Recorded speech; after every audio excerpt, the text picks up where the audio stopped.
Hi, hello, myself I am Praveen. Today I am going to explain about how the reductions of iron ore take places in the different zone of रिवर्बेटरी फर्निंग, है ना।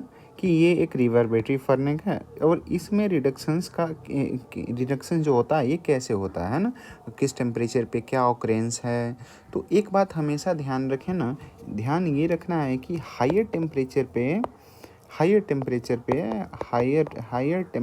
पे हमेशा carbon reduce करता है। क्या करता है? Carbon reduce करता है। और लोअर टेम्परेचर पे कार्बन मोनोऑक्साइड है, कार्बन मोनोऑक्साइड है, ये रिड्यूस करता है। तो हमें लोअर टेम्परेचर पे ध्यान रखना चाहिए कि कार्बन मोनोऑक्साइड चाहिए और हायर टेम्परेचर पे कार्बन रिडक्शंस के लिए चाहिए। रिडक्शंस के लिए क्यों चाहिए? क्योंकि Fe2O3 का ओर पहले किस में कन्वर्ट होगा? FeO में कन्वर्ट होगा और इसको रिड्यूस कौन कराएगा? CO कराएगा, जो क्या देगा? Fe+CO2 देगा। ये लास्टली यही रिएक्शंस ही होता है, ध्यान देना। अब बाकी सभी रिएक्शंस में एक चीज़ जान के रखिए कि हमें और क्या है? Fe2O3 है। और में हमें Fe2O3 मिला है। इम्प्योरिटीज़ में मुझे क्या मिला है? CaCO3, कैल्शियम कार्बोनेट, क्योंकि कैल्शियम लाइम होता है तो हमें मिला क्या है? CaCO3।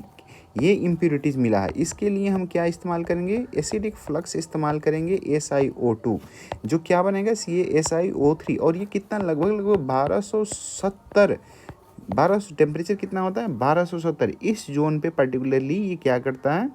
इस जोन पे ही पर्टिकुलरली इम्प्योरिटीज़ रिमूव होती हैं। ध्यान रहे, इसको क्या कहेंगे हम? गैंग। इसको क्या कहेंगे? फ्लक्स। और ये भी एसिडिक है, ये बेसिक गैंग है। बेसिक गैंग में एसिडिक फ्लक्स चाहिए। अगर ये गैंग एसिडिक होता तो बेसिक फ्लक्स चाहिए होता, है ना। तो बेसिक गैंग में एसिडिक फ्लक्स इस्तेमाल करके हम क्या बनाएंगे? CaSiO3, जो पर्टिकुलरली स्लैग की तरह रिमूव हो जाएगा। और बात आती है कि रिडक्शन जोन, ReDuCt। अब रिडक्शन जोन में होता क्या है कि यहाँ पे कार्बन मोनोऑक्साइड का काम होता है। क्योंकि रिडक्शन जोन जो होता है, रिडक्शन जोन अराउंड 880 केल्विन पे होता है। और 880 केल्विन पे रिडक्शन जोन होना एक लोअर टेम्परेचर हो गया। 880 मतलब रिवर्बेटरी फर्नेस में 880 एक लोअर टेम्परेचर ही है। तो रिडक्शन जोन में हम देखते हैं कि FeO, ये जो पर्टिकुलरली CO से रिएक्ट करके क्या देता है? Fe+CO2 देता है।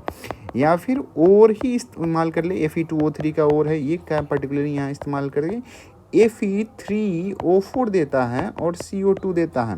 इसमें Fe3O4 में क्या है? FeO+Fe2O3 भी है।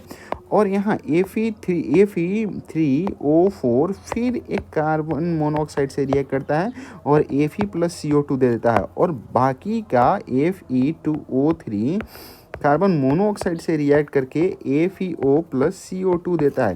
ये जितने भी पर्टिकुलर ये रिडक्शन दिख रहा है ना, इसमें कुछ नहीं है। पर्टिकुलरली इसी तरह सारे रिएक्शंस होते हैं। ये FeO और CO देख रहे हैं ना, यहाँ ध्यान रखें, Fe2O3 CO2 दिया है। क्या दिया है? CO2। इसीलिए ये रिएक्शंस और ये रिएक्शंस अलग हैं पर्टिकुलरली। इसलिए अब देखते हैं, हम जो समझाए हैं उसको देखते हैं। ये क्या है?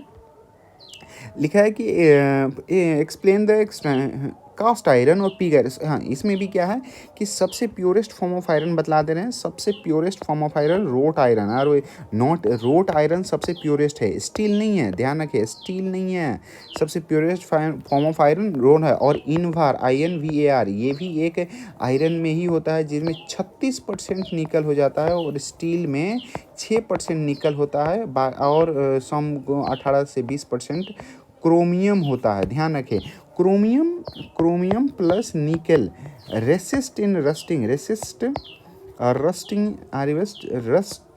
इन आयरन। आयरन में रस्टिंग रेसिस्ट करने के लिए हम हमेशा आपका क्रोमियम और निकल का इस्तेमाल करते हैं। यहाँ देख लेते हैं थोड़ा भाषागत बोर्ड्स के लिए। जैसे iron is extracted from the oxide और हेमाटाइट और मैग्नेटाइट। हेमाटाइट क्या है? Fe2O3 है। मैग्नेटाइट क्या है? Fe3O4 है। Fe3O4 क्या होता है? FeO+Fe2O3 ही होता है, ठीक है ना। The process of extraction of iron involves concentrations. पहले क्या करें कि और को कंसेंट्रेट करें और थोड़ा सा इम्प्यूरिटीज़ है उसको बाई इकोनॉमिकल कोई भी मेथड हो जिससे वॉश करें और उसके बाद में कैल्सिनेट करें। कैल्सिनेशन क्या होता है ना कि ओर जो होता है, ओर को absence of not excess supply, absence of O2 में थोड़ा हीट करना होता है ओर को, जिसमें ये थोड़ा सा हाइड्रेट रिमूव होता है, पानी सब रिमूव हो जाता है। स्मेल्टिंग क्या है ना, ये स्मेल्टिंग क्या है, एज एन हीटिंग भी ले सकते हैं। अब कैल्साइंड और मतलब इसमें क्या है ना, इसमें CaO पर्टिकुलरली हम ऐड करते हैं, लाइम ऐड करते हैं। ये स्मेल्टेड ब्लास्ट फर्नेस, ये ब्लास्ट फर्नेस है ना, इसमें हम इसको रखते हैं। क्या, ओर को हम यहाँ रख रहे हैं, ठीक है, ओर को रखते हैं। ये एग्जस्ट के लिए है। एग्जस्ट में क्या मिलेगा, हमें दो गैसेज मिलती है, CO प्लस CO2 दोनों मिलती है एग्जस्ट में, ठीक है ना। एग्जस्ट में CO प्लस CO2 मिलती है। ब्लास्ट फर्नेस सबसे डाउन में हेवी टेम्परेचर होता है, अपर में लोअर टेम्परेचर होता है। बाकी ये रखा तो यहीं से जाता है, ध्यान रहे, रखा यहीं से जाता है। यहाँ molten solid wasted pig iron, pig या कास्ट आयरन सबसे ज़्यादा इम्प्योरिटी होता है, इम्प्योरिटी सबसे ज़्यादा होता है पिग और कास्ट आयरन में। रोट आयरन बार बार बोल रहे हैं, wrought ROUGST, wrought iron purest होता है, प्योरेस्ट आयरन। अब देखते हैं यहाँ पे कि सबसे हाईयर जोन जहाँ होता है ना 2170, लगभग 2200 केल्विन में। अब 2200 केल्विन में जो कार्बन होता है, कार्बन ऑक्सीजन से रिएक्ट करके CO2 देता है, और CO2 फिर कार्बन से रिएक्ट करके 2 मोल्स ऑफ कार्बन मोनोऑक्साइड बनता है। कार्बन मोनोऑक्साइड ही क्यों चाहिए, कार्बन मोनोऑक्साइड क्योंकि बाहर जाते वक्त कार्बन मोनोऑक्साइड रिड्यूस करने के लिए हमें काम लगेगा। बाकी जितने भी रिडक्शन जोन में कार्बन मोनोऑक्साइड जब भी यहाँ से ऊपर की तरफ जाएगी, यहाँ पे ना ये रिएक्शन सॉरी यहाँ से ऊपर की तरफ जाएगी तो CO कार्बन मोनोऑक्साइड हमें काम लगेगी रिडक्शन जोन में। अब बात आती है कि अब देखिए फ्यूजन, इसके बाद में कौन सा जोन होता है, फ्यूजन जोन। और फ्यूजन जोन में क्या होता है कि फ्यूजन जोन में हम जो ओर होता है मेरे पास, वो क्या किससे रिएक्ट करता है, Fe2O3 जो ओर होता है, ये पर्टिकुलरली कार्बन मोनोऑक्साइड से रिएक्ट करके क्या देता है, Fe2O3 कार्बन से रिएक्ट करता है। कार्बन मोनोऑक्साइड तो मेरे पास बनता है, थोड़ा बहुत बनता है। Fe2O3 कार्बन से रिएक्ट करके क्या डायरेक्ट प्रेसिपिटेट देता है। क्यों, क्योंकि carbon at higher temperature act, और इसमें क्या, और क्योंकि कार्बन एट लगभग ये कितना पे होता है, 1570 डिग्री केल्विन पे जोन ऑफ फ्यूजन होता है, जोन ऑफ फ्यूजन। अब जोन ऑफ फ्यूजन में हमें क्या मिलता है, जोन ऑफ फ्यूजन में हमें Fe3 ऑलरेडी मिल चुका होता है, कहाँ से, ओर से, Fe2O3 जिससे कार्बन रिएक्ट करता है, और Fe मिलता है एज एन हमें जो Fe मिलता है ये कास्ट आयरन मिलता है, और CO2 मिलता है, ठीक है। इसके बाद में हम देखते हैं जोन ऑफ फ्यूजन हो गया। अब जोन ऑफ अब क्या है, स्लैग फॉर्मेशन जोन, SLS, ये भी 1270 केल्विन पे होता है स्लैग। और स्लैग में क्या है, यहाँ CaCO3 है, इसको हीट करने पे CaO प्लस CO2 जाता है, और CaO इसको एसिडिक फ्लक्स से रिएक्ट कराते हैं, CaSiO3 एज ए स्लैग बनेगा, है ना। ये गैंग है, फ्लक्स है, स्लैग बनेगा, और ये रिमूव आउट होगा, ठीक है। उसके बाद में जोन ऑफ रिडक्शंस पे अब आते हैं, क्या, जोन ऑफ रिडक्शंस। अब आते हैं कहाँ, जोन ऑफ रिडक्शंस पे। जोन ऑफ रिडक्शंस, अब बात आती है कि जोन ऑफ रिडक्शंस पे क्या करना है ना।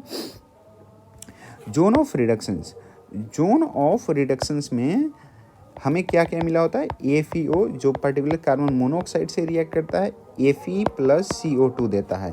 या फिर और को उठा लें, Fe2O3, ये भी कार्बन मोनोऑक्साइड से रिएक्ट करता है, Fe3O4 देता है प्लस CO2 देता है। या फिर Fe3O4CO कार्बन मोनोऑक्साइड, या फिर बार बार कार्बन मोनोऑक्साइड का इस्तेमाल होगा, कार्बन मोनोऑक्साइड से रिएक्ट करता है और ये देता है FeO का, ये देता है डायरेक्ट Fe प्रेसिपिटेट देता है, sorry direct Fe precipitate plus CO2 देता है।